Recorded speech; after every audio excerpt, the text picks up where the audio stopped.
right, Lucas mentioned the tiers in the Big Ten East, and we drop a tier now. I don't think we're quite at the bottom tier that we'll get to here in a little bit, but we're talking about the Michigan State Spartans, and what a not fall from grace for Mel Tucker, but coming off a 10-win season in 2021, Michigan State 5-7 in 2022, 3-6 in the Big Ten. Lucas, we're about 18 months from Mel Tucker signing his 10-year, $95 million extension because maybe his agent called the LSU AD one time to ask him a question about something, and maybe, I don't know. But this was an offense that was 111th in rushing offense, 91st in scoring offense, 97th in total offense, a defense that ranked 101st in total defense. And it only got worse in the spring, right? You lose Peyton Thorne. He transfers to Auburn. You lose Jalen Reed, who was a second-round draft pick to the Green Bay Packers. Keon Coleman goes to Florida State. You have a quarterback battle now between Noah Kim and Caden Hauser. You do get Jalen Berger, who Lucas is familiar with, former Wisconsin running back. You do get him back in East Lansing. He rushed for almost 700 yards last year. A couple transfers as well. Nathan Carter from UConn, Jaron Magnum from South Florida at running back. I have a lot of questions about Michigan State. I don't think this is going to be a really good football team this year. And a program that I think a little bit the opposite of Maryland, where I think the vibes are good and the arrow is trending up. I don't know if the arrow is trending up for Mel Tucker's squad. What do you think? No, I agree with you. We talked about it on our Big 12 episode when it came to Mike Gundy. I was like, hey, a lot of times I like to read the vibes of certain programs. Big Didn't vibes like guy. the vibes. Yeah, big vibes guy. Not a big vibes guy with Oklahoma State. And it's kind of the same with Michigan State.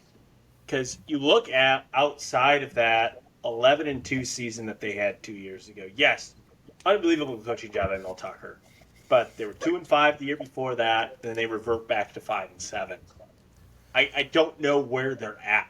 And I think a successful season for them, honestly, if they went to a bowl game, they just have to establish some type of floor.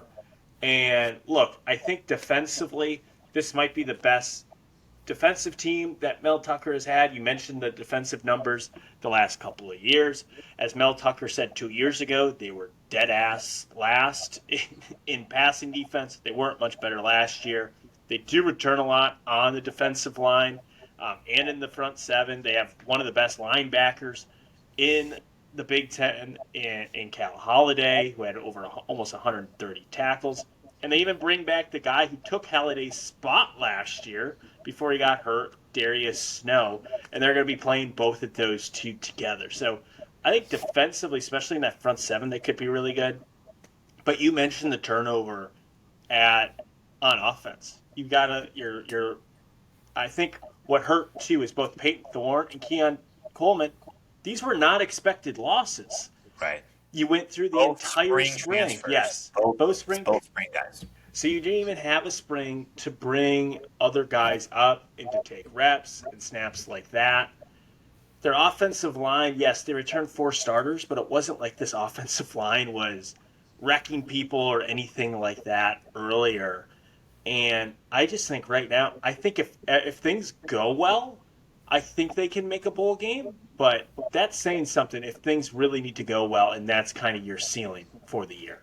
Yeah, it does feel like anywhere from 5 to 6, 7 wins is the most realistic outcome for Michigan State, which is why their over-under is 5.5 at FanDuel. The over is plus 128, under minus 158.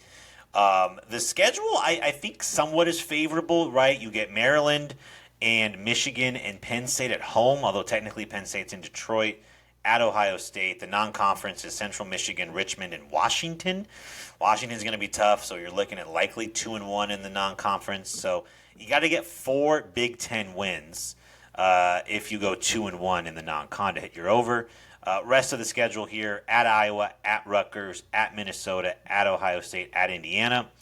The home games in conference will be Maryland, Michigan, Nebraska, and Penn State on a neutral. So one of the other things that's tough, Lucas, you only have 3 true Big Ten home games Mm-hmm. because the Big Ten Conference, I guess, or I don't know exactly why the game got moved to Detroit. I guess it's too cold to play in East Lansing before Thanksgiving. I guess I don't know, but Yeah. I'll let you go first. Over under 5.5 for the I'm, Spartans.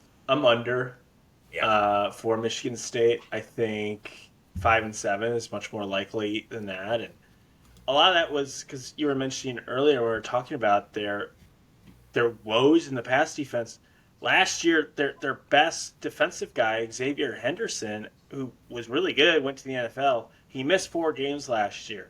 They went 0-4 in the 4 games that he wasn't there. Okay, he's gone.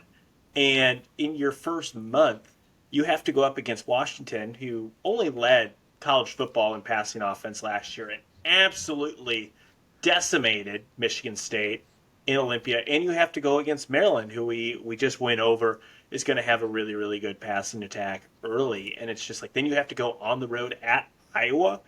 Even if I was only scoring 15 points a game, it is incredibly hard to go to Kinnick to win.